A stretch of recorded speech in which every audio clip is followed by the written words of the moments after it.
যে সেই দর্শকদের বাঁচানোর জন্য আমাদের যে স্বৈরাচারী সরকার এখন বর্তমানে রয়েছে সেই স্বৈরাচারী সরকারের যে প্রুফ যে সেনাবাহিনী এবং নানা গোয়েন্দা বাহিনী সেই গোয়েন্দা বাহিনী তারা হচ্ছে এই যে ভিকটিমের পরিবারের কাছে গিয়ে সেই সমস্যার সমাধানের জন্য এবং সেই সমস্যাকে দামাচাপা দেওয়ার জন্য তারা বিভিন্ন মহলের যে উদ্যোগী কর্তৃপক্ষ রয়েছে তারা হচ্ছে সেই বিষয়গুলো যাতে দামাচাপা দেওয়া যায় তারা তৎপরতা চালাচ্ছে বন্ধুগণ। আমরা যদি দেখি পার্বত্য চট্টগ্রামের যে সমস্যা সেটা একটি রাজনৈতিক সমস্যা।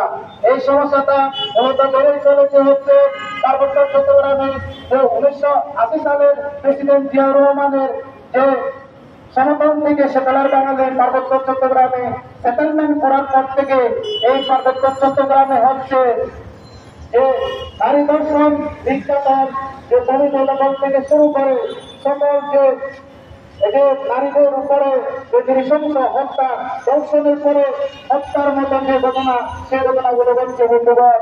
এবং আমরা দেখতে পেয়েছি এই যে সরকার আসুক না কেন সে পার্বত্য চট্টগ্রামের কোন বিষয় নিয়ে তারা হচ্ছে কোন সদিচ্ছা প্রকাশ করতে চায় না বন্ধুগণ। এই আজকের এই সমাবেশে আপনারা যারা এখানে উপস্থিত হয়েছেন সবাইকে আবারও সংগ্রামের শুভেচ্ছা জানাচ্ছি বন্ধুগণ। আমি এ পর্যায়ে স্বাগত বক্তব্য রাখার জন্য অনুরোধ করছি জনিমা মার্মা, চট্টগ্রাম কলেজের শিক্ষার্থী।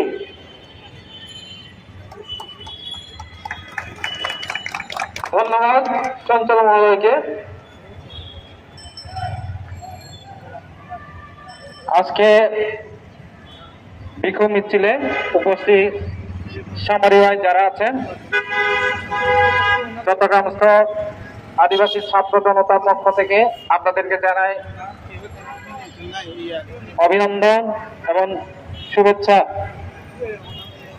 ইতিমধ্যে আপনারা সবাই অবগত আছেন যে 23 সেপ্টেম্বর সন্ধ্যা খাগড়াছড়ি সদরে একজন অষ্টম শ্রেণী স্কুল পড়ুয়া মেয়েকে প্রাইভেট থেকে ফেরার পথে বুক চিপে ধরে নিয়ে যায় এবং পরে তাকে সংঘবদ্ধভাবে 3 জন ধর্ষণ করে।